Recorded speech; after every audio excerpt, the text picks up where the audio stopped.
Dear students, in Unit 2, today we would be covering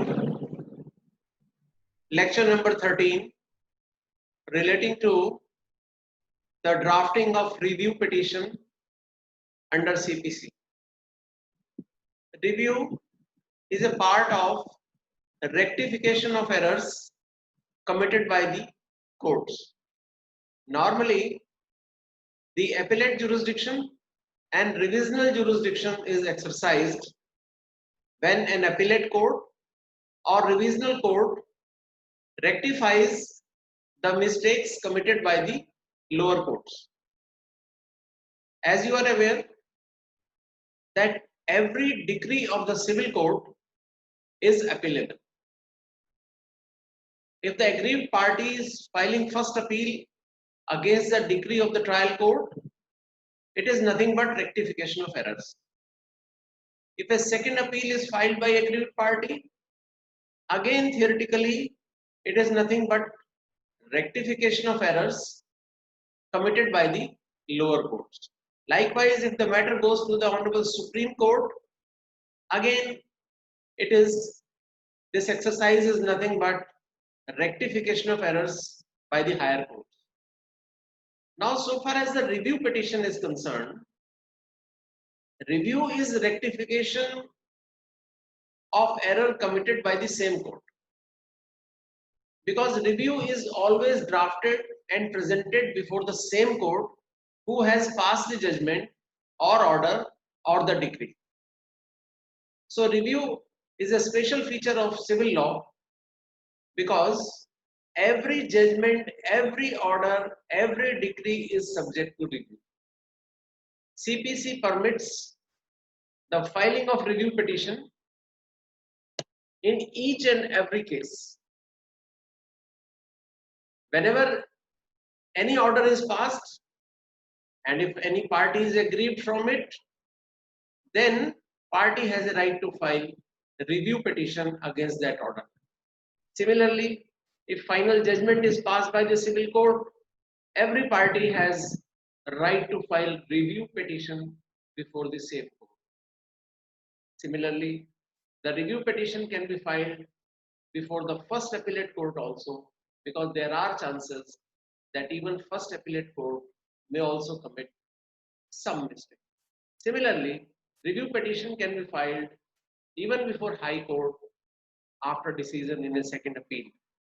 And likewise, review petition can be filed even before Supreme Court after passing of the judgment. As you have seen in Ayodhya disputed matter, after the decision of the Supreme Court, a review petition was filed by some of the parties before the Supreme Court also. So dear students, here are a few references so far as the textbooks are concerned. The first book which I told you earlier also, written by Mr. R.N. Chaturvedi, Conveyancing. Heading of the book is Conveyancing.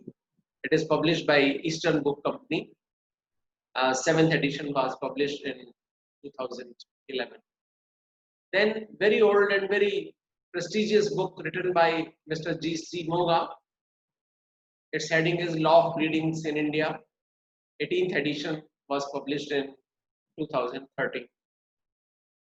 Then comes another very good book written by Mr. C.R. Datta and M.N. Das and D. Souza's Forms and Precedents of Conveyancing, published by Eastern Law House in 2008, that is 13th edition. Then another very good book written by Mr. K.K. Srivastava under the heading The Law of Pleadings, Drafting and Conveyancing, published by Central Law Agency in 1982 when its second edition was published.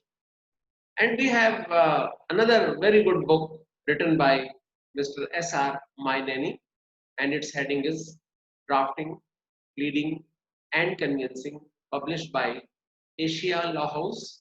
It is a reprint edition in 2017. So you can pick up one or more books out of these basic readings so far as the drafting of review petition is concerned. So dear students, before we start drafting of review petition, we must know the various provisions under which you have a right to file a review petition. Basically, Order 47 deals with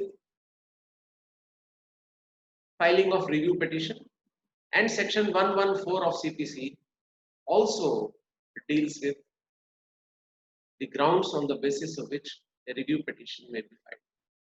See, you are going to draft a writ petition. That is petition for review of the judgment already passed by the court, or a petition for review against a particular order, judgment or decree passed by the court. But you must know beforehand that what are the grounds on the basis of which review can be filed. Because you would be adopting those grounds while drafting the review petition. And you will have to take a look on Order 47 of CPC and Section 114 of CPC before you start drafting the review petition. As I told you earlier also, that any aggrieved person may apply for review of judgment or order to the court which passed the decree or order. You are not going before appellate court. You are filing review petition. You are supposed to file review petition in the court in which the decree was passed, or particular order was passed, or particular judgment was passed. So you are supposed to file your review petition before the same court which had passed the order, judgment or decree. Okay. There are a few conditions as to when a review may be filed. The first condition is that if appeal from order is allowed, but no appeal is preferred. You have seen Order 43, Rule 1 of CPC deals with appeals from orders. So appeal is allowed. You have a right to file appeal against a particular order. But you have filed no appeal against that order and you want to go for review. Yes, you have a right to file review petition, even if right of filing appeal was there. Second condition is where no appeal is allowed. If no appeal is allowed against a particular order, then you have no option but to file a review petition before the same court. And third, which is very rare nowadays, by a decision on a reference from a court of small causes. Previously, the court of small causes was constituted of division bench kind of status. Two judges used to sit and decide the matter of small causes court. And if they are equally divided, then matter was referred to a third judge. And the decision of the majority was to be seen as to which judgment should prevail, because initial two judges were equally divided. Now the third matter is referred to third one. So the opinion of third judge becomes final. So if the third judge has given a decision on reference from the two judges, then that decision is also subject to review. You can file a review petition before the same court which has given the reference. Review, dear students, is allowed only once. Review of review is not allowed. Under Order 47 Rule 1 and Section 114 of CPC, you will see that only single review is allowed. Once you have applied for review, court has passed the same judgment again, you cannot apply for a second review. Because the basic principle is that review of review is not allowed. This concept of review, dear students, is available to only civil litigants, is available only under CPC, is available whenever a civil court has passed an order or a judgment or a decree. No review is allowed in criminal law. In CRPC, there is no parallel provision as compared to Order 47 of CPC or as compared to Section 114 of CPC. No such parallel provision is available in CRPC. Once you have passed an order as a criminal court, as presiding officer of a criminal court, none of the party has right to file an appeal. Even the presiding officer, even the judicial magistrate, they do not have power of review. The entire hierarchy of courts, while exercising criminal jurisdiction, they don't have any powers of review. Take for example, in a theft case, the judicial magistrate has pronounced a judgment, accused is found guilty, and 3 years imprisonment is awarded to the accused along with, say, a fine of 5,000 rupees. Now, next day it comes to the mind of the magistrate that, oh, no, this sentence of 3 years was really too much. Only 1 year punishment should have been awarded to the accused. And a fine of 5,000 rupees was also on a higher side, and a fine of 1,000 would have met the ends of justice. But no, the magistrate cannot change his order, cannot review his order. And even the accused has no right to file a review petition. Even prosecution has no right to file a review petition before the criminal court, because the principle is that once you sign a judgment, the judge becomes functus officio. The function of the judge is over the moment he signs the order of the judgment. This is true in civil side also, but in civil side, the CPC gives you the right of filing a review petition before the same court, whereas CRPC does not permit you for filing a review of an order passed by the criminal court. So this is the distinction of civil side and criminal side, that no review is available in criminal matters, whereas in civil matters, every order, every judgment, every decree of the trial court, of the first appellate court, of the second appellate court, and even of the Supreme Court, each and every order is subject to review. Now, what are the grounds of review?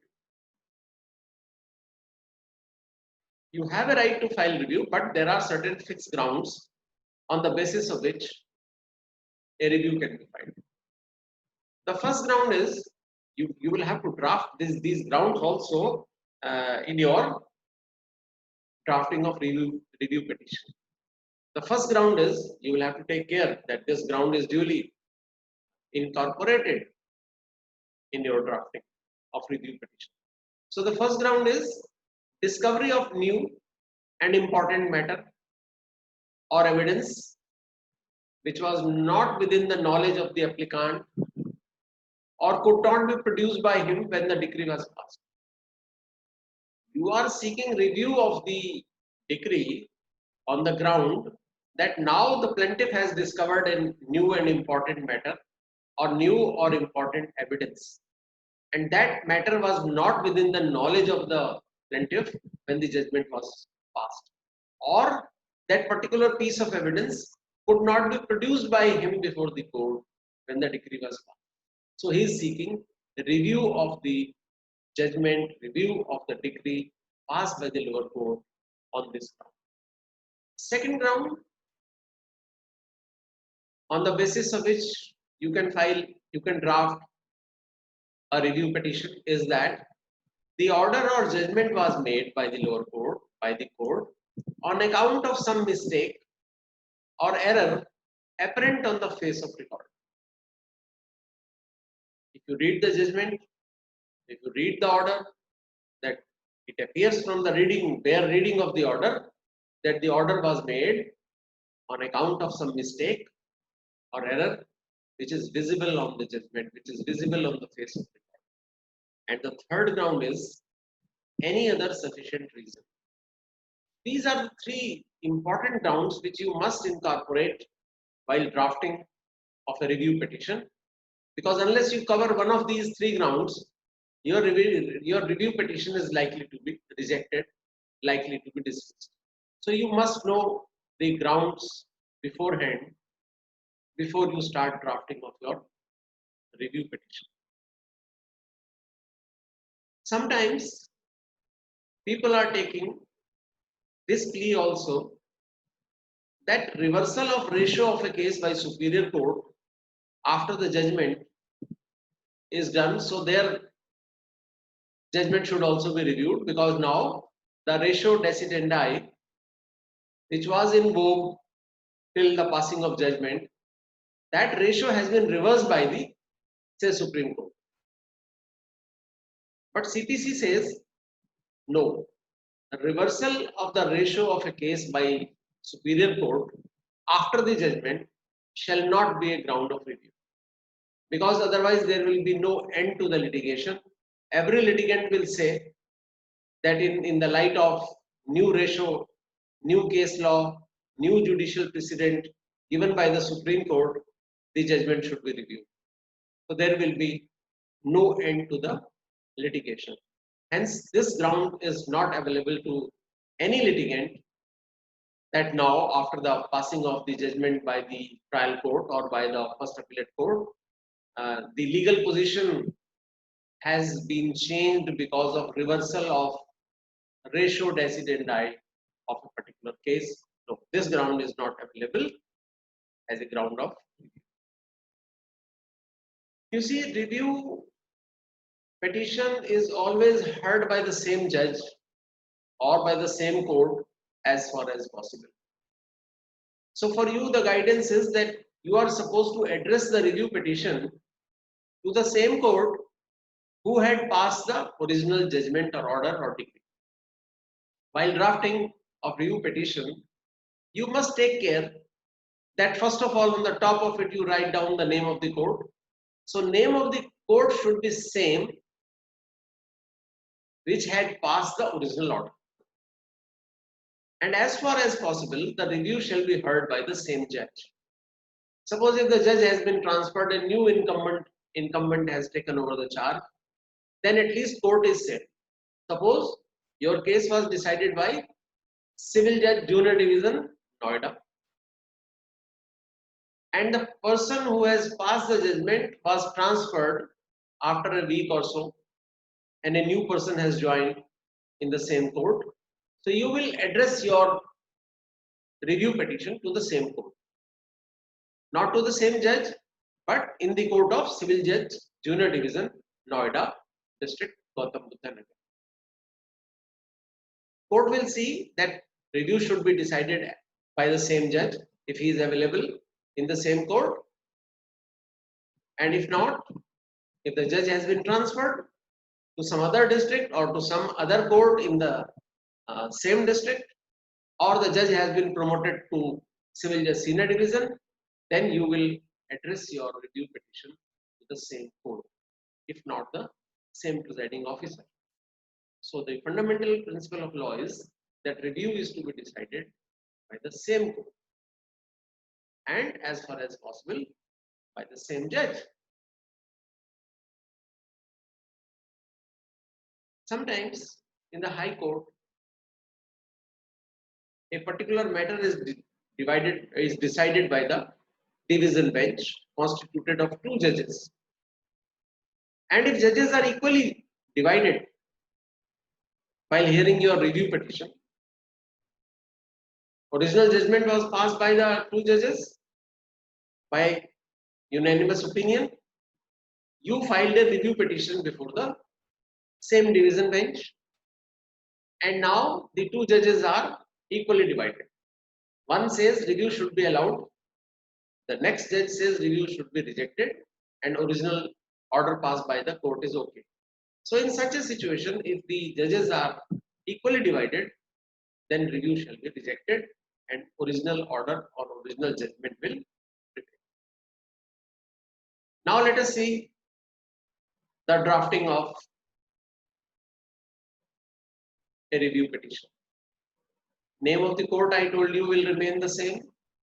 If your original suit was filed in the court of Civil Judge Senior Division, let us take the old illustration of specific performance of a contract where a builder agreed to sell a particular flat to plaintiff for a sum of rupees 1 crore, and the plaintiff had filed a suit for specific performance of the contract because the builder failed to keep the promise, and the court has finally decided the case against the plaintiff. The suit for specific performance of the contract was dismissed by the Court of Civil Justice Senior Division. Now you are aggrieved from that order. You have a right to file appeal also, but you are not filing appeal. You are taking a second chance before the same court. So remember, the original valuation of the flat, original valuation for the purposes of valuation and jurisdiction was rupees 1 crore when you filed the original suit in the Court of Civil Justice Senior Division, Noida, and the suit was dismissed by the court on some or other ground. Now you are drafting a review petition. So for review petition, you will draft the name of the court same as that of name of the court at the time of filing the plaint. Wherever you had filed the plaint, now review petition will be filed in the same court. Your original petition, original suit was filed in the Court of Civil Justice Senior Division, Noida, District Gautam Buddha Nagar, UP.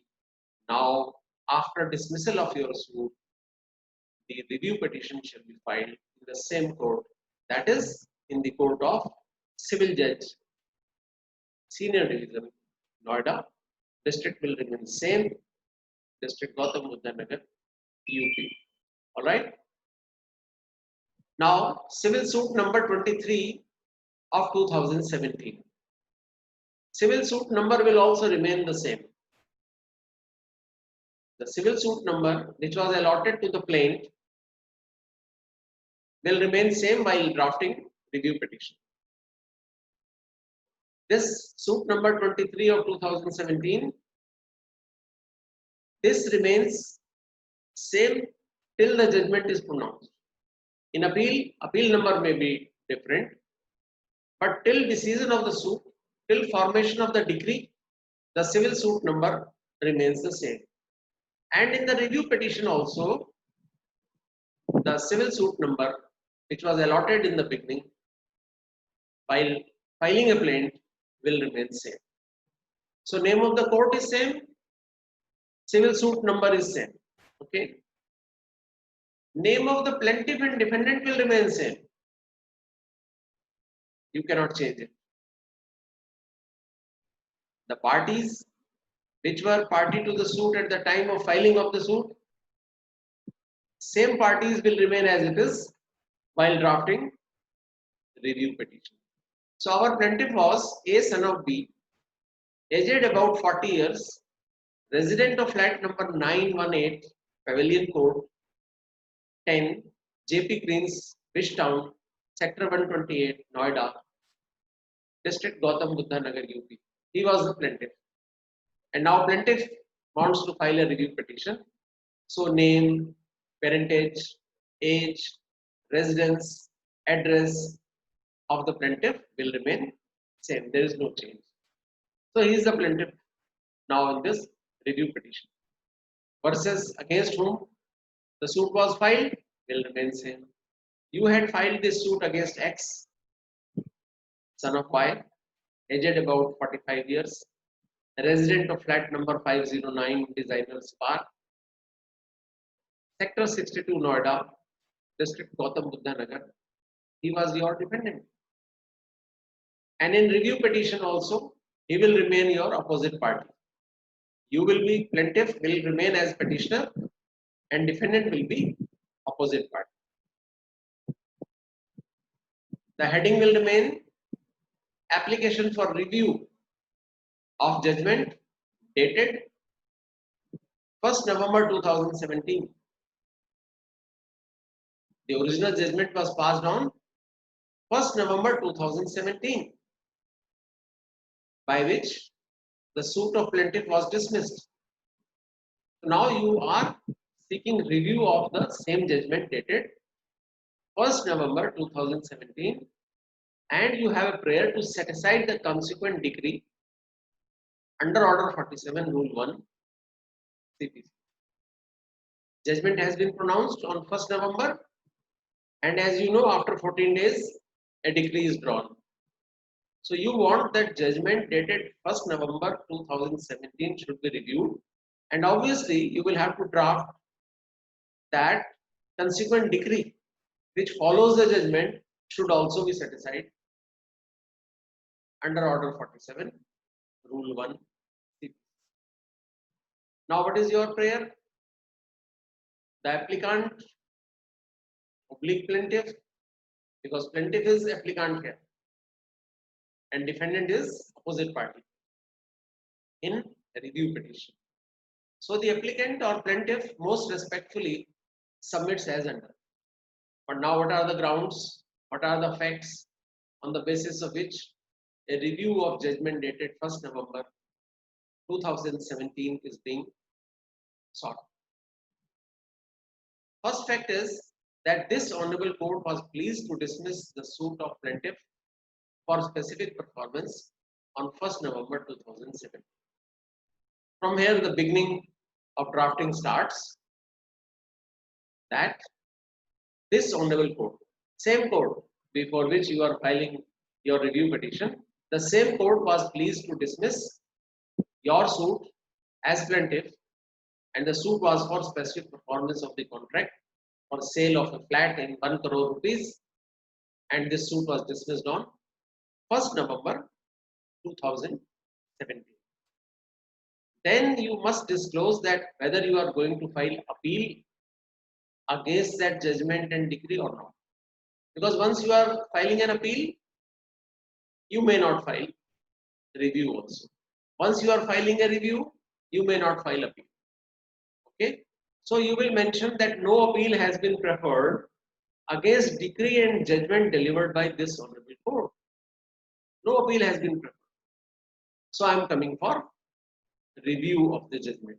I am not going in appeal. I am taking a second chance before the same court. Most important fact is, on the basis of which review is sought, that in the judgment of this honorable court, which was pronounced on 1st November 2017, there is an apparent error on the face of record.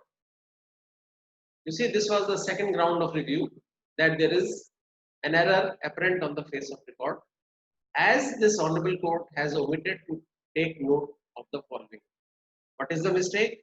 What is the error apparent on the face of record? He is explaining now. Applicant is explaining as to why his suit was dismissed. What is the error committed by the court? And the error is apparent on the face of record.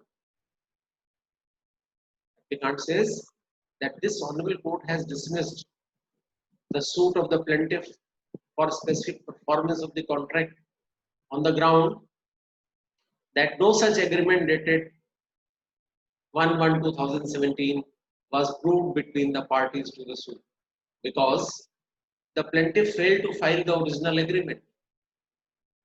It is submitted that original agreement was stolen from the house of plaintiff on 10th January 2017, and its FIR was duly lodged by the plaintiff at police station, sector 128, Noida.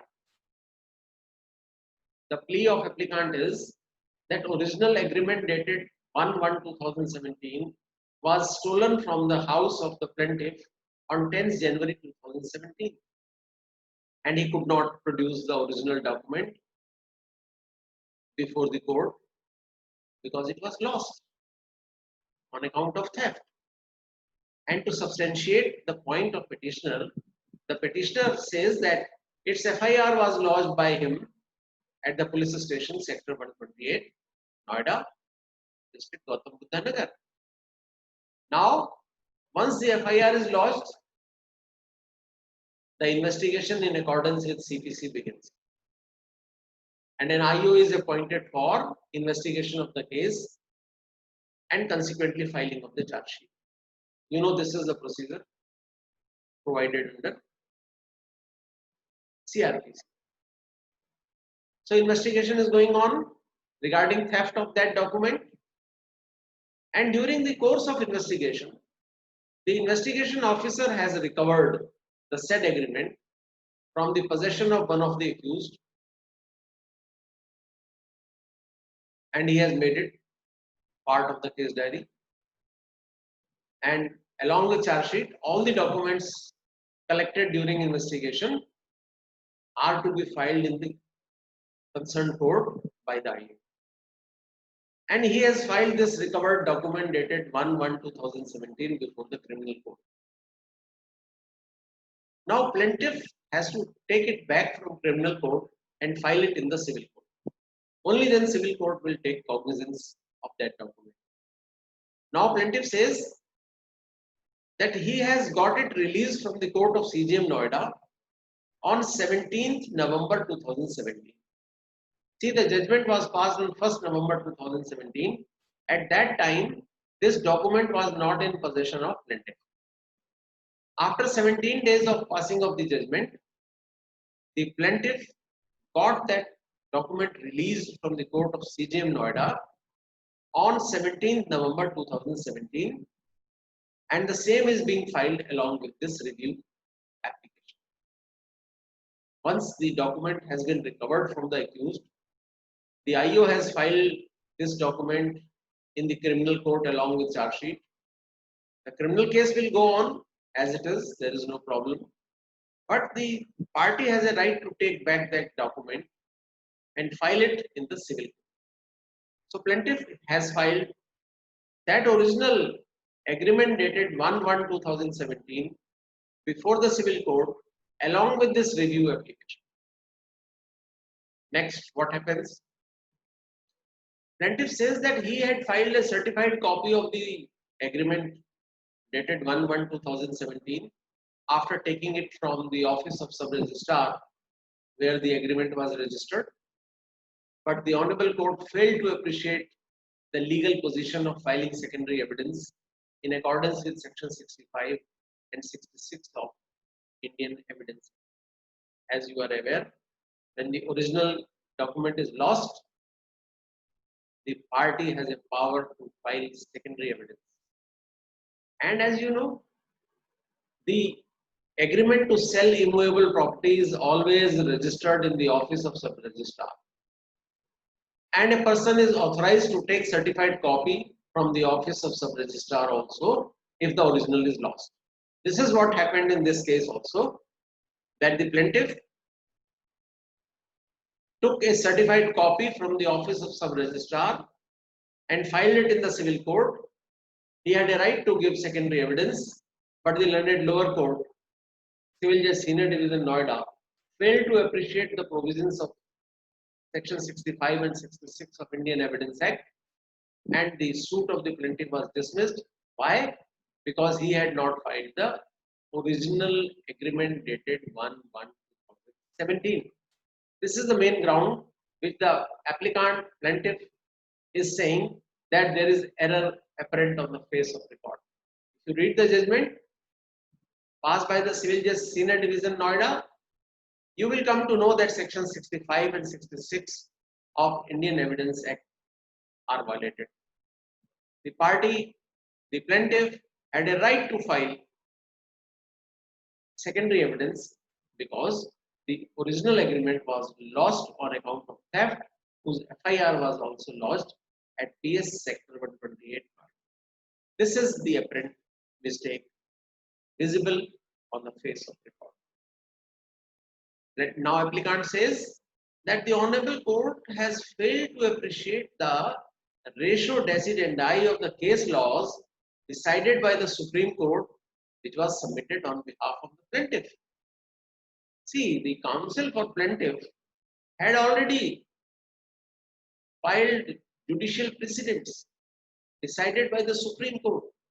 The counsel argued before the trial court that he has a right to file secondary evidence when the original is lost.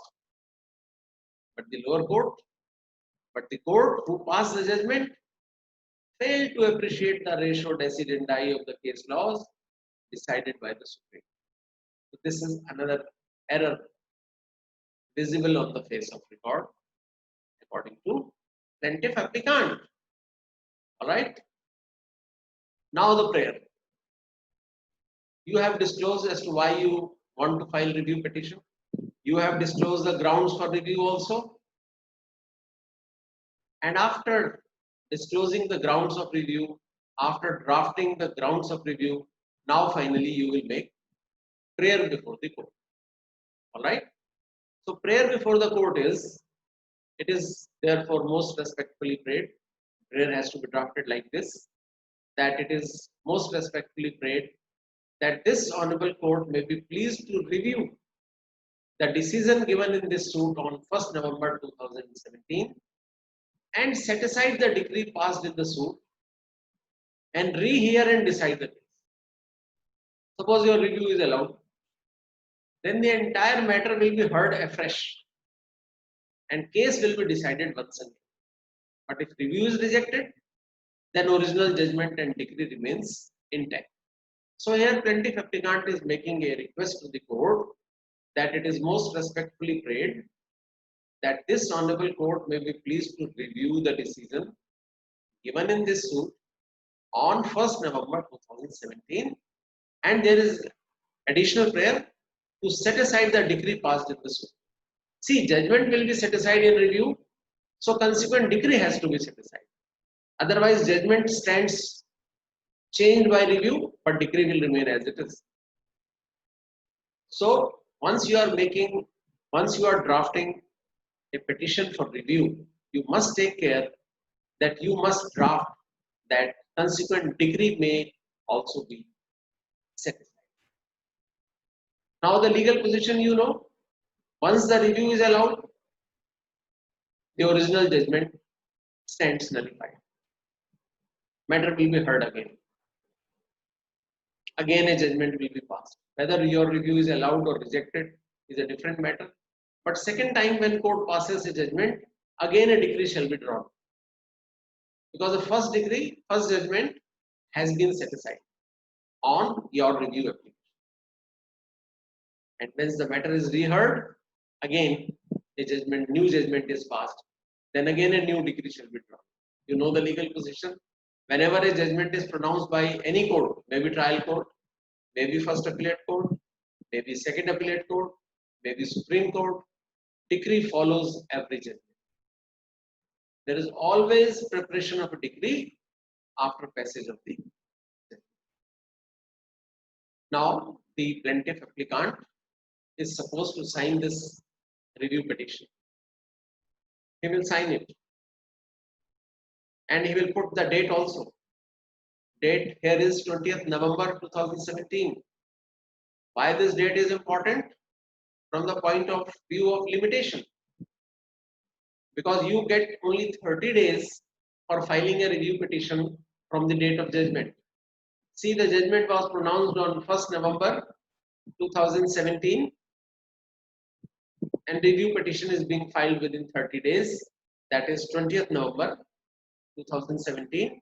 So your review petition is well within limitation. Plaintiff applicant will sign it. And this review petition may be filed through your counsel. Through counsel, ABC advocate.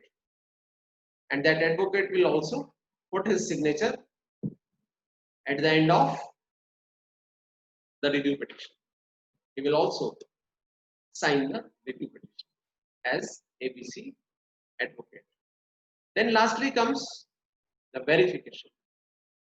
As you know that every plaint, every WS has to be verified by the plaintiff or the defendant as the case may be. Likewise, every applicant, may be plaintiff or defendant, will have to verify the review application. If the suit of plaintiff is dismissed, he is filing a review. Had this suit been decreed, then defendant would have a right to file review. So if plaintiff is filing review, he will verify his review application. If defendant is filing the review application, defendant will make a verification at the end of the application. So here the Plaintiff is A. So verification is to be drafted like this: I, A, the plaintiff applicant do hereby verify that the contents of this review petition from paragraph 1 to 7 are true and correct to my knowledge. Whatever is written in this review application in 7 paragraphs is true and correct to the knowledge of the plaintiff. And after this verification, the applicant plaintiff has to sign this petition in the end, and this petition is being filed through counsel XYZ advocate or ABC advocate, whatever may be the name of the advocate. That has to be written, drafted at the end of the petition, and again the date when this verification was done. Verification is being done on 20th November 2017 when the review petition is going to be filed. So dear students, this is how you will draft a review petition. You have seen the circumstances when the review can be filed. The first circumstance was that although appeal is allowed, but no appeal is filed. Second circumstance was appeal is not allowed. You have no option but to file review. And there are 3 grounds. You have seen 3 grounds that the learned court has committed an error apparent on the face of record. They have committed a palpable error which is visible while reading the judgment. This is the main ground of review. Or another important ground is that a particular piece of evidence, particular material which was relevant to the case was not in the possession of the party filing review at the time of pronouncement of judgment. And the third reason is any other reason, and this third reason must be analogous to the first 2 reasons. In this case, when the judgment was pronounced, the stolen document, that is original agreement dated 1/1/2017, was not in possession of plaintiff because it was stolen. But after the judgment, plaintiff got possession of that document through criminal court, because IO, while making investigation, had recovered that original document from possession of one of the accused, and IO had filed that document in criminal court along with charge sheet. And after the judgment, the plaintiff came to know about this development, and he moved an application before criminal court for refund of that agreement, original agreement, and criminal court had returned the document to the plaintiff who was entitled to its possession. So now in review application, the plaintiff has filed that original document on the basis of which the suit of the plaintiff was dismissed, because plaintiff could not file that agreement before the civil court during pendency of the trial because it was stolen. So these are the 3 grounds on the basis of which the petition of review can be filed. Dear students, this third ground, any other sufficient reason for review, must be analogous to first 2 grounds of review. What is analogous? Here the doctrine of egesdem generis applies. Doctrine of egesdem generis, according to interpretation of statutes, says of the same category. The third ground must be of the same category as ground number 1 and 2. To explain the doctrine of egesdem generis as third ground of review, I'll give you one illustration as to what is egesdem generis, what is analogous ground. One day, my wife, while going to the market, asked me very politely that she was going to purchase vegetables. What would you like to eat? I said, No problem. Whatever you like, you bring it from the market. No problem. She insisted, no, no, you please tell me what you want to eat. I said, okay, you bring cheese. So along with vegetables, she brought some cheese also. And in the evening, the cheese as a vegetable was presented on the table. Similarly, next day again, she asked the same question that I am going to purchase vegetables, what you would like to eat. I said, please bring chicken today. All right. She brought chicken, cooked it, and served in the dinner. Very good. So, dear students, vegetables, cheese, and chicken may be treated as of the same category. Nowadays, you see, vegetable vendors are selling cheese also. They are selling mushrooms also. So, mushrooms, cheese may be analogous to vegetables. Let us suppose that chicken is also analogous to vegetable because veg, non-veg, both categories of food is being served on the table in most of the families. So somehow cheese and chicken is part of vegetable. Now one day what happened when my wife went to the market for purchasing vegetables, she purchased a sari also along with vegetables. So sari, my dear friends, cannot be analogous to vegetables. Cheese may be analogous to vegetables. Chicken may somehow be analogous to the vegetable because it is being eaten every day during lunch and dinner. But purchasing sari cannot be wisdom generous to the vegetables. This is how I explain the doctrine of wisdom generous as any other sufficient ground for review must be analogous to first two grounds. You understand my illustration? That cheese may be part of vegetable analogous to it. Chicken may be part of vegetable analogous to it. But sari cannot be purchased while purchasing a vegetable.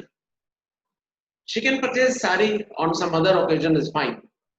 But while purchasing vegetable, if she purchases a sari, it is not part of vegetable. It is not wisdom generous to the vegetable. So dear students, this is how the review petition is drafted. You have learned the circumstances under which review may be filed. You have seen the grounds on the basis of which review may be filed and allowed by the court. So, based on those three grounds, you have a right to file a review petition, and review petition is to be drafted accordingly. So, thank you very much, dear students.